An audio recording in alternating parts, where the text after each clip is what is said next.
Class 12 toppers की ऐसी भी हैंड राइटिंग होती है और ऐसी भी हैंड राइटिंग होती है, बट मार्क्स दोनों को पूरे मिले हैं।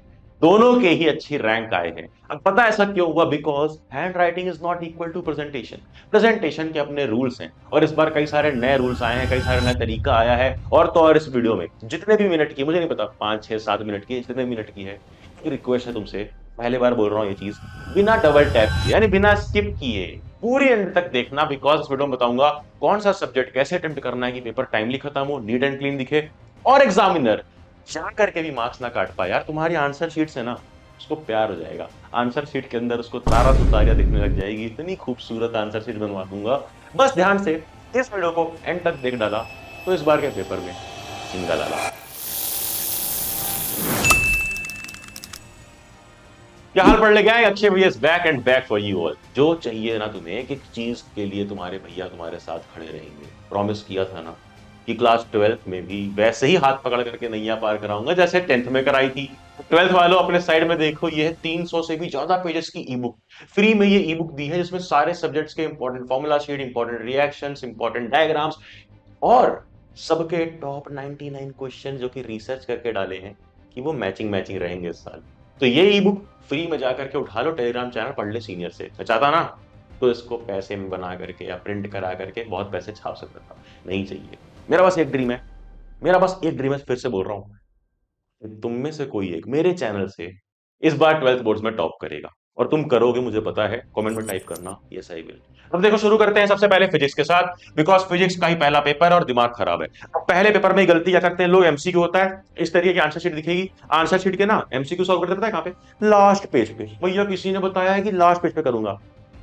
लास्ट पेज पे नहीं करना है, बेवकूफी नहीं करनी है। क्या करना है? सेक्शन ए हेडिंग डालते ही इस तरह से 20 से डिवाइड कर देना है। इस साइड जो जो कैलकुलेशन करनी है, जो जो बेवकूफी करनी है, जो जो कुछ मुझ करनी है, सब करो, सब करो। कोई नहीं देखने वाला तुमने कैसे सॉल्व करके 1 का बी या 2 का ए लाया है। एमसीक्यू में बस ये चेक होगा, तो बस ये लिख डालना है। गलती करोगे अगर तुम पी से जाकर करोगे, बहुत टाइम वेस्ट होगा। फिजिक्स का पेपर पिछले साल कईयों का छूट गया, मैं नहीं चाहता तुम्हारे साथ ऐसा हो। तो और भी चीजें देख लो जिससे पेपर जल्दी लिख सकते हो। सेक्शन बी, अब देखो न्यूमेरिकल जब भी करोगे ना पूरा सॉल्व करना, क्योंकि न्यूमेरिकल्स भी मैथ्स की तरह स्टेप वाइज चेक होते हैं। ये मत सोचना कि एग्जामिनर को पता है, मैं ऐसे लिख देता हूँ, कैलकुलेशन तो सबको पता है, 4 डिवाइड बाई 2 2 ही होता है, लेकिन 4 डिवाइड बाई 2 अगले स्टेप में 2 लिखना पड़ेगा स्टेप वाइज। फिर इस तरह से कैलकुलेशन कहीं भी लाइन खींच करके इधर तुम इस साइड पे कर सकते हो। डायग्राम जो है वो इंपॉर्टेंट है कि तुम पेंसिल से बनाओ। वाई? क्योंकि कभी कभी ना तुम्हें नहीं पता लगेगा कि तुमने उतने अच्छे सैंपल पेपर्स नहीं लगाए होंगे। कितने लोगों ने लगाए सैंपल पेपर्स और कितने, ये बताना। तो अगर नहीं लगाए ना तब तो ये पक्का होगा कि जल्दीबाजी में कंडक्टर इंसुलेटर, कंडक्टर की तरफ इंसुलेटर वाला, इंसुलेटर की तरफ कंडक्टर वाला बना के चले आओगे। जब आखिर में 5 मिनट में से पलटोगे ना तो दिखती है वो चीजें यार। इसलिए पेंसिल से बनाओगे तो इरेज करके सिंपल चेंजेस करके इसको सही कर लोगे। फिर आगे बढ़ो। और जब जब टेबल बनाना तो पैरेलल टेबल बनाना। पैरेलल का मतलब क्या होता है भैया? पॉइंट वन के आगे पॉइंट वन गलत हो गया तो ऑब्वियसली कट कर दो एक लाइन से, पॉइंट वन के आगे पॉइंट वन, फिर देखो एक लाइन छोड़ दी गई है, फिर पॉइंट टू के आगे पॉइंट टू, फिर उसी तरीके से आगे बढ़ोगे। और जब भी डायग्राम आया अगेन देखो स्टॉपर ने पेंसिल का ही इस्तेमाल किया है और पूरी पैरेलल टेबल फॉलो करी है। फिर अगर आगे बढ़ोगे तो तुम्हें मिलेगा केमिस्ट्री, और केमिस्ट्री के अंदर अगेन फिर से आ गया सेक्शन ए। कई लोग का सवाल होता है भैया क्या हमें ये पूरा लिखना है? फिजिक्स में तो सिंपल न्यूमेरिकल वाला आंसर होता है 16 पाई आर स्क्वायर, ये वो करके तो हम ये लिख देते हैं भैया, हम ये लिख देते हैं, कोई दिक्कत नहीं है। बट अगर हम इतना लिखने लग जाएं कि भाई N ethyl N methyl propane ये वो करके, बहुत टाइम वेस्ट होगा। तुम सिंपल 6 का बी भी लिखोगे तब भी एक ही मार्क्स मिलेंगे, क्यों लिख रहे हो? मत करो ये बेवकूफी, मत करो। आगे बढ़ो। देखना एक बात ध्यान से, फॉर्मूले वगैरह लिखना, फॉर्मूले में फिर वैल्यू फिर वैल्यू फिर सॉल्व। अब ये इसी को बोलते हैं स्टेप वाइज लिखना, बिकॉज स्टेप वाइज मार्किंग होगी। फिर देखो table, again parallel table, point one के सामने पॉइंट वन, पॉइंट टू के सामने पॉइंट टू।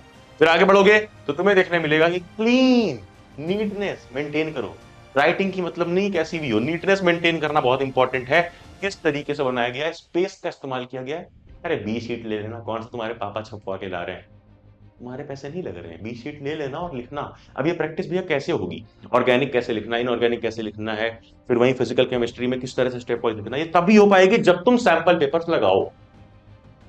और अगर सैंपल पेपर्स नहीं लगाए हैं, ये एक सीरियस बात मैं बोल रहा हूं, तुम्हें सैंपल पेपर्स लगाने पड़ेंगे। और कम से कम 3 3 4 4 या 5 सैंपल पेपर्स तो भाई लगा के ही जाओ हर सब्जेक्ट में। और अगर अब तक सैंपल पेपर नहीं लिए हैं तो मैंने बोला ना, मेरा ड्रीम है यहाँ ना अगले बार तुम्हारी फोटो होनी चाहिए, तुम बनोगे 12th बोर्ड टॉपर। इस बच्चे ने इस्तेमाल करी थी ये किताब जिसमें 20 कंबाइंड सैंपल पेपर है, भी जाके मंगा सकते हो, सारे सब्जेक्ट्स हैं इसके अंदर। और हर सब्जेक्ट के 5-5 सैंपल पेपर है जो तुम्हारे पूरे गैप डेज में काम आएगी, पेपर तक, आखिरी पेपर तक।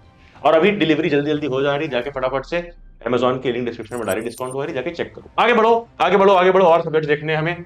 जो भी सेक्शन, जैसे सेक्शन सी, क्या करना, जो भी सेक्शन तुम्हारा स्ट्रांग है ना वो पहले अटेम्प्ट करना। जो सेक्शन स्ट्रांग है वो पहले अटेम्प्ट करना, कोई ऐसा रूल नहीं है कि कौन सा सेक्शन करना है बाद में, कौन सा पहले।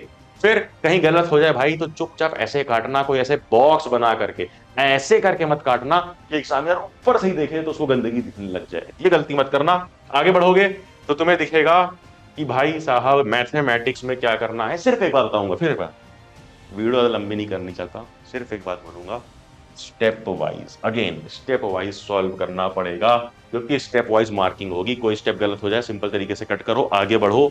एंड ग्राफ में याद रखना, स्केल जरूर लिखना कि भाई स्केल एक्स एक्सिस पे कितना है, यानी 1 unit 1 centimetre, scale on Y axis 1 unit 1 centimetre. Scale नहीं लिखोगे तो एक नंबर वहीं चला जाता है। ग्राफ में ये गलती मत करना। और जैसे देखो इस बच्चे ने क्या किया, रफ डाल करके आखिर में किया है, मैंने तुमको ऑलरेडी बता दिया, लास्ट में भी कर सकते हो, डिवाइड करके 20 से साइड में भी कर सकते हो। आ जाओ आगे बढ़ते हैं बायोलॉजी की तरफ। बायोलॉजी में बस इतना बोलूंगा यार कि क्लीन लिखना, और जब डायग्राम आए तो पेंसिल से ड्रॉ करना, लेबलिंग प्रॉपर करना। और और और लेबलिंग, मेरे टीचर बार बार बोलते थे, मैं भी तुम्हें एक बार बता ही देता हूँ कि ट्राई करना ना लेबलिंग क्लीन हो, मतलब कि जैसे कि 3-4 इधर कर दी, एक साइड पे एक ही 2 करी, ऐसा पूरा भर मत देना कि हर तरफ labelling labelling labelling labelling labelling. Try करना एक ही तरफ करो, ज्यादा लेबलिंग है तो 1-2 ही करना इधर साइड पर। फिर बढ़ते हैं आगे और देखते हैं इंग्लिश को। इंग्लिश में एक ही चीज की गेम है, इंग्लिश में एक ही चीज की गेम है, and that is called what, that is called format. Format correct है ना, तो प्रेजेंटेशन करेक्ट है। फॉर्मेट करेक्ट होना चाहिए, जैसे कि यहाँ पे लेटर का फॉर्मेट है, लेफ्ट अलाइंड पूरा रखा गया है, सॉरी नोटिस का है, इसी तरह नोटिस हो, लेटर राइटिंग हो, जो भी तुम्हारा सिलेबस, लेफ्ट अलाइंड रख के लिखना है। फिर आगे बढ़ो, आगे बढ़ो, देखो लेटर का आ गया, लेफ्ट अलाइंड रख के लिखना है। कहाँ कहाँ पे लाइन छोड़नी है तुम यहाँ पर देख सकते हो, चुपचाप टॉपर के आंसर शीट में। इसके मार्क्स नहीं कटे हैं फॉर्मेट में, यानी इसका फॉर्मेट सही है। वहीं आगे आओ, इस तरह से देख लो। एंड एक रिक्वेस्ट रहेगी कि जो बताते हैं ना तुम्हें कि ऐसे अंडरलाइन करना है कीवर्ड्स को, अंडरलाइन करना है कीवर्ड्स को लिटरेचर के आंसर में, तो भाई ये कीवर्ड्स को तब अंडरलाइन करना जब पेपर अटेम्प्ट पूरा कर लो।